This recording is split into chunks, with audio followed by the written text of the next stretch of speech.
My guest on the program has been in the police force since 1988 and only recently he stepped down.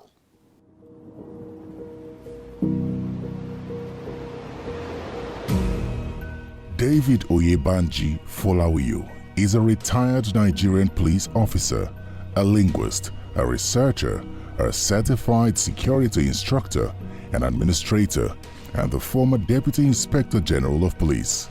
Born in the early 60s, David had his nursery and primary education in Lagos State.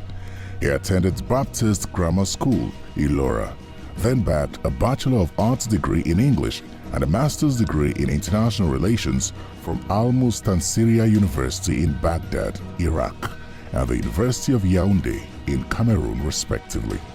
He joined the police force as a cadet ASP in 1988 at the age of 27. His first posting was to Ibadan in Oyo State. He served in Ibadan till 1990, when he was posted to the then police force headquarters in Lagos. Following the relocation of the seat of power to the FCT in 1991, he moved to Abuja. While in Abuja on secondment, he joined Interpol in 2001 as a regional specialized officer at the Interpol Sub-Regional Bureau. He was the officer in charge of Anglophone countries in West Africa and the head of Anti-Drugs and Narcotics Desk, a role he played from 2001 till 2005. He was at various times the head of research and archives, the head of logistics and supplies, and the secretary of the Permanent Secretariat for the West African Chiefs of Police Committee. During the course of his career, he led in different capacities in the service. He was the Director of Peacekeeping Operations and Training in 2006, the Deputy Commissioner of Administration Zone D in Sokoto in 2007, the DCCID in Imo State in 2013, the CP Airport Command and CP Maritime Police Command in 2017, AIG Department of Training and Development, Force Headquarters Abuja from 2019 to 2020, the Pioneer AIG Zone 17 in Akure, and the Deputy Inspector General of Police, a position he held until his retirement in 2021. He is credited with pioneering the force ICT policy through the Department of Communications and Technology, a move accepted by the police management team led by IGP Usman Al-Kali. DIG David Folau, retired, is married to Mrs. Julian Folau, and their union has been a fruitful one.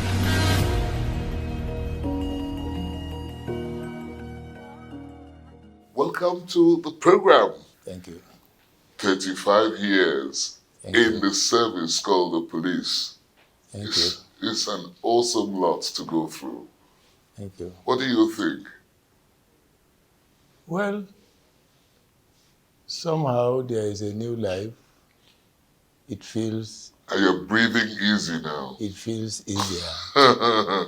Let's even start from 1988. It's a long way back.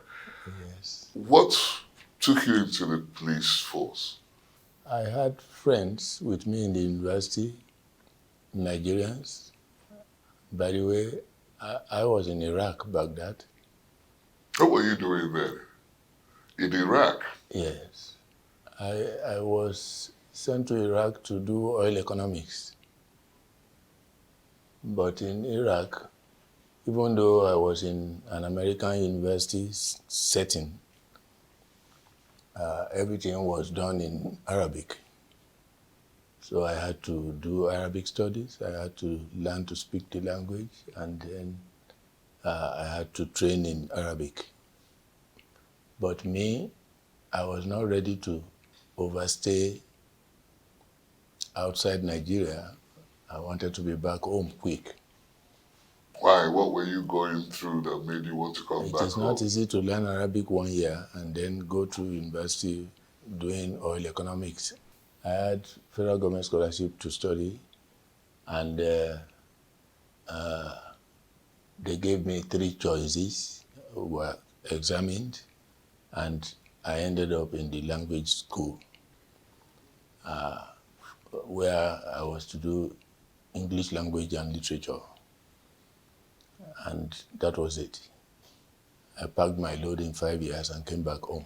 Look at you, small you, somebody with a small frame, bearing all these important positions in the police force. Responsibilities. Well, What did you think you had that took you into the police? It's not the size. Yes, that was where we started, right? That was probably some militarized times. And most people who went to university with me came back and went into the army.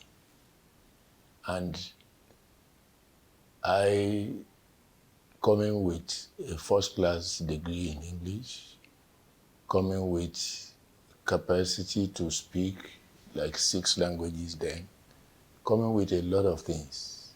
How did that benefit you in your moving up the ranks in the police force? I mean, it's... Well, with my 5 years in Interpol, I was able to use that. It was typically representative of police from everywhere assembling in Interpol. And so it made me, for example, when I got to Interpol, our language of work was supposed to be English. But in the week that I arrived, they changed it to French. And I was the chief of my section, and I was to give weekly report, and I was to do it in French. And I promised them that the second week I will speak in French. And I delivered my report in French. And then when do you start the first day of your police exercise? What is it like? That is another pot of soup. Well, I attended boarding house. Then I attended university where you dress like a secondary school boy. Yes, and so I was already used to some form of regimentation. I was in the Royal Ambassador, where you are taught to behave like a Boy Scout, where you do camping like a Boy Scout, and so on and so forth. So there is nothing special about it. It is your willingness. Well, how long does it take you to move from one rank to the other in your days? Normally, it can be 2 to 3 years, and that is normal. But remember, Nigeria is not static. The world itself is not static. Things move these days in a way that everybody is carpeted. The population in 1960 did not require 350,000 police force. The population that time probably required 10,000, and after some time, you notice that Nigeria required a 20,000 police force. Then it became 50, and so on. Well, the strength of the force determines the ranks it should have. The organizations and reorganization of the force determines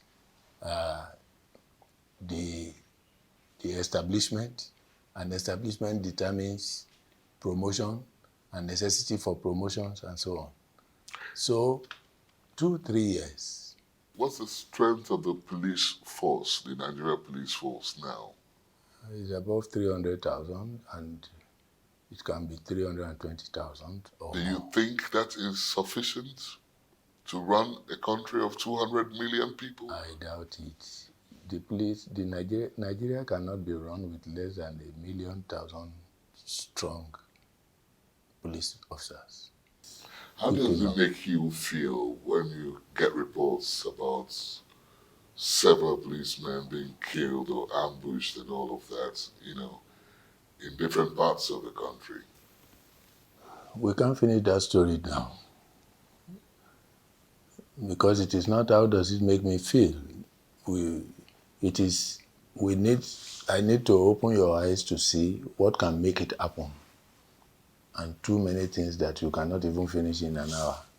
that will make me grumble to some extent about police officers, their training, their understanding, their orderliness, disorderliness, discipline. Do you think all these things are lacking in the police? They come to play. They are not lacking. But how many things are also available in the communities they are going to police or where those things happen? How many of the things are supportive of the operation? Are they well equipped? Well, the policeman, depending on his location, may be well equipped, but sufficiency is out of it. The police may not have sufficiency of things they need. How far is this true that a lot of policemen and all these night hoodlums, they know each other? I will never agree. Well, I mean, you will Let me tell you my reason. In every society, you have like 1-2% bad egg. That does not repudiate the 98% that are doing their work. Our duty is mostly law enforcement. Part of the duty of law enforcement also encourage crime prevention. Crime prevention encourage community policing. Community policing encourage interpersonal relationships with communities and publics. You must have interaction with the publics. The publics are several, including the criminals. What about reports that some policemen lend firearms to people like that to go and do their job and come back and return those arms to them? In the police stations and all of that. We have agreed that is that part of interfacing? No.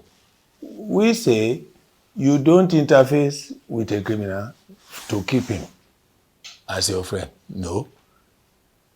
We are talking of meeting them at some point in your course of duty. Some of them will go to court. Some of them will go to jail. Some of them you put at bay and continue watching them. And of course, while the others you earn a living from. Why won't you pay your police force properly well? Is that the issue then? No. The question is, how do you say they earn a living from them? Is that the conception? Or is that what the police in Nigeria is? No. What is the police in Nigeria then? The police in Nigeria is not earning a living by that. If it does, then the blame goes to society, to government, not to police. What they do at those checkpoints, what do you call that? No police officer easily sends his men to checkpoints to go and make money. So, what I have gathered, check it out with the society. What I have gathered is the DPO in a police station sends out these young police officers at checkpoints to bring money back to them in the station. The DPO most of the time is forced to put his men there because he has directive that he must create the checkpoints. The checkpoints to gauge or at least to gate criminals from. Look, on occasions when we say don't create any checkpoint or anything, the communities come back to beg that they want the police station there permanently on the road. How does that make you feel? You know, as a high police officer who has been in the force for 35 years. It challenges me to equip the men the more, the police, the officers and men the more. It brings us to the thought about equipping with ICT. Because the population explosion can only be policed by technology. When a man leaves the police like you have, after so many years of service, you're told the police is not well paid, but they end up owning several houses. How is that so? You know me probably well now. You have done your research before coming. When I leave this house now, I'm still thinking where I will park the load. For example. That's very clever, isn't it? No, but it's the truth. Okay. Pick a question.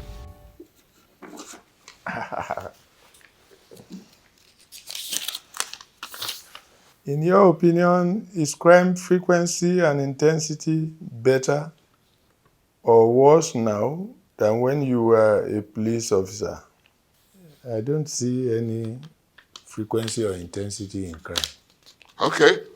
Problem now in Nigeria is insecurity, Okay. not crime. Okay. You don't So see crime everywhere. You have risen. Nigerians are not at risk of stabbing or something, which are what you should complain of as of crime in society, of pickpocketing and stabbing and gun and So in retrospect, are there things, now that you have retired as DIG, are there things you would have done differently if you were still in the police? there is nothing I wanted to do that I failed to do. Not even the color of the police force, there the are uniforms? many things that I wanted to do that I was unable to do on account of budget. Oh, budget. On account of budget. So what can these things be? Like enabling the force to communicate better and faster with one another nationwide. Mm-hmm. And all of these things are on board. I started many things. I started too many things that I could not finish. What's the most rewarding of being in law enforcement for you personally? I was a different police officer. I always want justice. And I think it's rewarding for me that I stood for justice all throughout till the end. Well then, I mean, while you were doing all of this, were you married? Yes. At what stage of your career did you get married and why? I married as a DSP. Okay.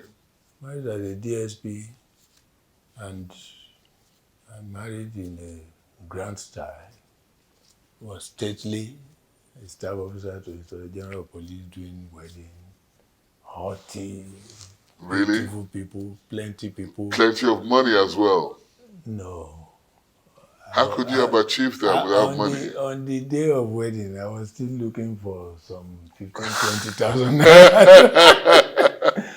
But then I had the support. My parents were alive, and they had the crowd, not me, and they spent the money. A friend of mine, showing a lot of concern about the presence of military officers in the streets that he's not used to. He's not known to have, police, military officers walking the streets. That they should be in the barracks. Even especially under democracy now. You cannot disallow the military on the streets because the type of arms being wielded by bandits and insurgents are on the high side. Is that the only reason why you have them? Is that the job of the military, to fight the bandits? No. You see, the military is supposed not to turn guns on own citizens. But when own citizens are turning gun on the citizens, the military, that means they are no longer loyal, patriotic Nigerians, so they are enemies as such. On occasions where the military is trying to do his work and the police is trying to do his work and there is crossfire, these are machinations sometimes, even from the from the crime world. Crime and criminality is sometimes planned.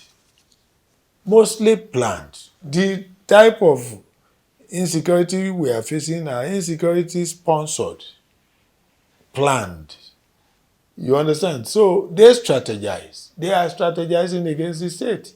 So there are things that they do those things that can knock the heads of the armed services. So you believe that the insecurity in this country is planned? Of course. If it is not planned, would we not have quelled it just like that? And they get the support of the military planned, and the police? It is not only planned, it is organized. By both, it is organized like organized crime. with the assistance of the police or the military? No, they themselves have militarized. It's like they have created another force inside the country that is outside the public armed services. A country has armed forces.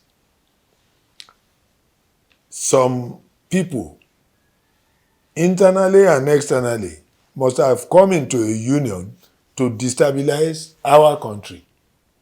And they have hierarchy. So what's next for you after retirement? You know, it is too soon for me to just get tired. I still wake up as if I will go to work. But then I realize I'm not going to work. Now I have mixed up the day. Sometimes I see Tuesday as a Saturday. And I see Wednesday as a Sunday. Yes, I have had that confusion. Okay. Now I'm sleeping at wrong times. Mm-mm. Sleep will just come.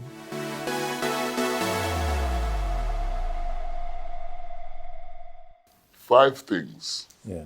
that are very important that you cannot do without. Pen, A pen, paper, writing material. Is that what you're saying? enough writing materials. But you say What would 5 you- items. yeah, I would yeah. rather list them separately. Pen Even and the media of the GSM telephone and the tablet of the iPad or any tablet, they are writing materials. Okay. You're getting too So security conscious I will now. list them separately. Okay then. Go on. My travel kit has everything inside. Okay. Toiletries, Yeah. pajama, simple wears. For example, the travel bag Okay. and essentials. Okay. Every other thing are things that you can cause me to think or to take note. DIG, if you have an opportunity of doing it all over again, would it be in the police force? Oh, I think so.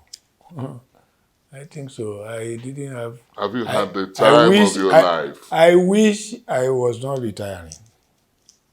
I still have plenty to do. Why? Did you give the wrong age then? No, I mean, the time has come to retire by law. And maybe by age. But Nigeria still has challenges that you are leaving behind. But then you should allow others to take over from where you stopped and let them continue the work. You can never finish it. Well, the candle has blown away. Yeah. You have indeed retired. Yeah. Thank you very much, DIG Femi Folau. It's been a wonderful career you had in the police. Thank you. And we all admire you. Well, we thank you for your service. Thank you. May God prolong your age. Amen. And you see things. Amen. And that's how it's been on the chat this week. I am Manny. Bye for now.